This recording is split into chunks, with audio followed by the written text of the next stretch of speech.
So as you said correctly, so the patient has evidence of chronic liver cell disease. So in the history of alcohol intake, still the patient has a history of chronic NSAID use also that causing the peptic ulcer disease, right? But everything but more towards the chronic liver cell disease indication, right? So as well as the patient has a examinations of jaundice and raised liver enzymes, the INR, low platelets, so everything more toward the chronic liver cell disease. So we can think about the patient possibly have variceal bleeding. Alright. So other than that, the variceal bleeding, so this is the differential diagnosis you all know from these medical schools, right?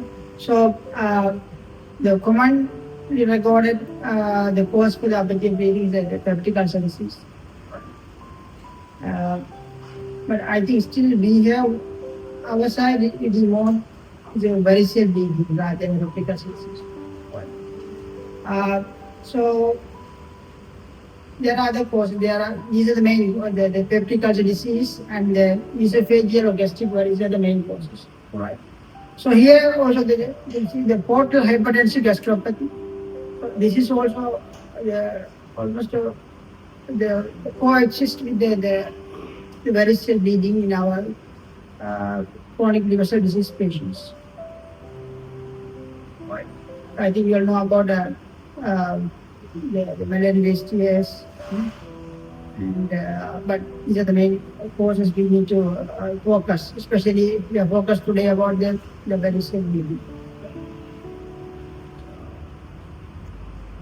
So anyway, we can break down the management steps in the four parts.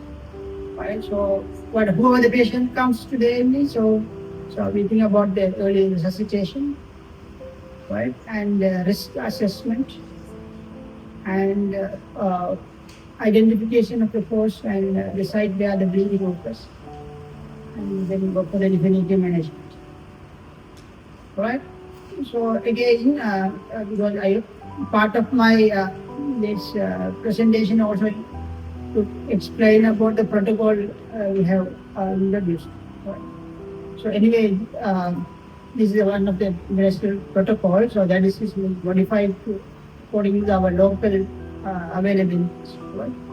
So earlier we discussed about the identification of the abdominal bleeding, right? Then we also discussed about the hemodynamic parameters, right? So this part is to assess whether the patient has a major bleeding or not, right?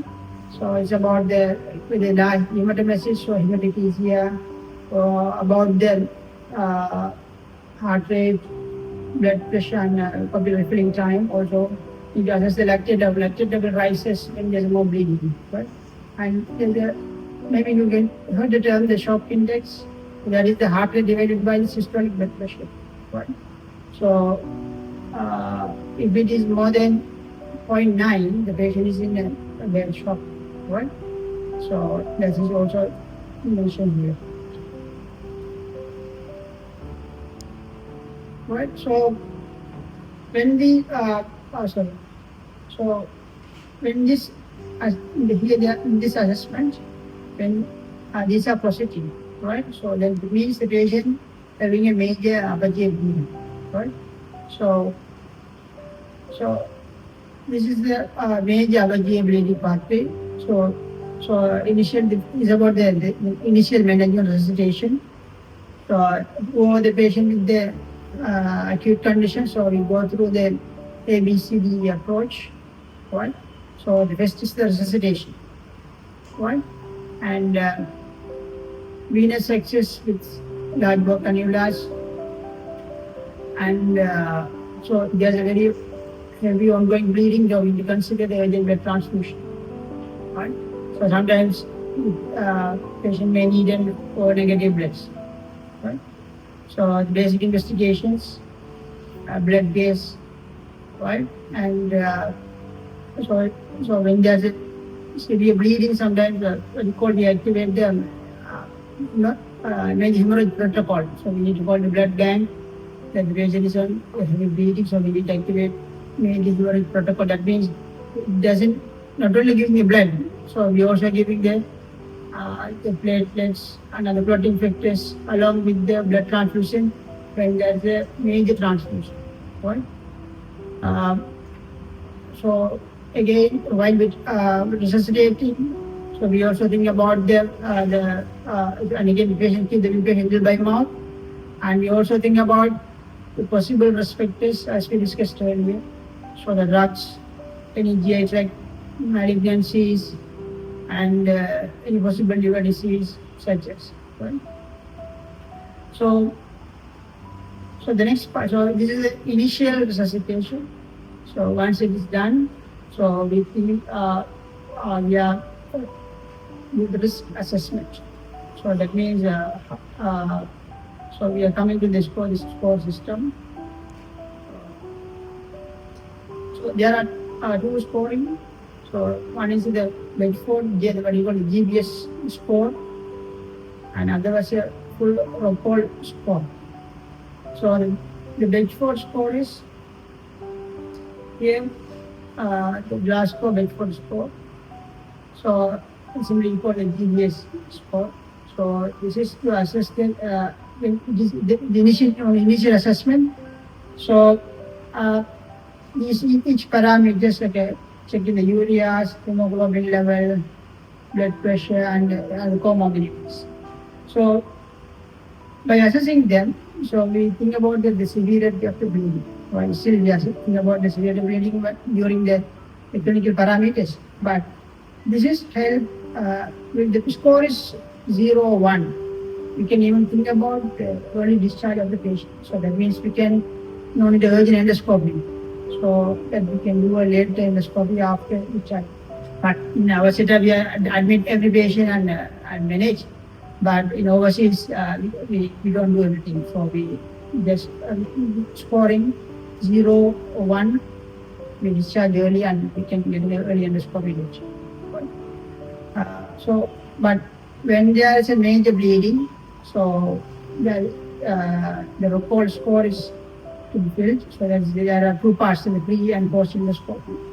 So I don't go into details scoring, but it again means the high score, the high mortality, and high chance of a rebleeding, right? And just keep simple as that, right? Right. So.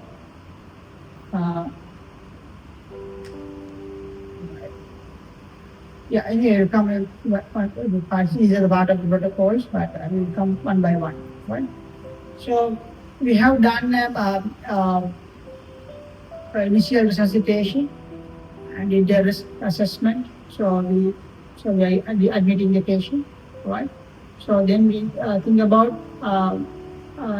giving the blood products, right? So what is our so first thing is the hemoglobin level, so that for blood transfusion for the blood loss. So by default is that we use the restrictive transfusion starting. So that means we have we transfuse when the patient has a hemoglobin level here. The transfusion guidance, right? Less than 7. So, but when there is ongoing heavy bleeding, we transfuse definitely, right? But so our target is to 7 to 9, right? Our target is the hemoglobin target is 7 to 9. So, but when there is another comorbidities like cirrhosis, persistent myocardial infarctions, and the patient hypoxic, so we get a higher level. So that means we think about the 8 to 9. Okay, usually the 79. So it's 8 to 10. Right? So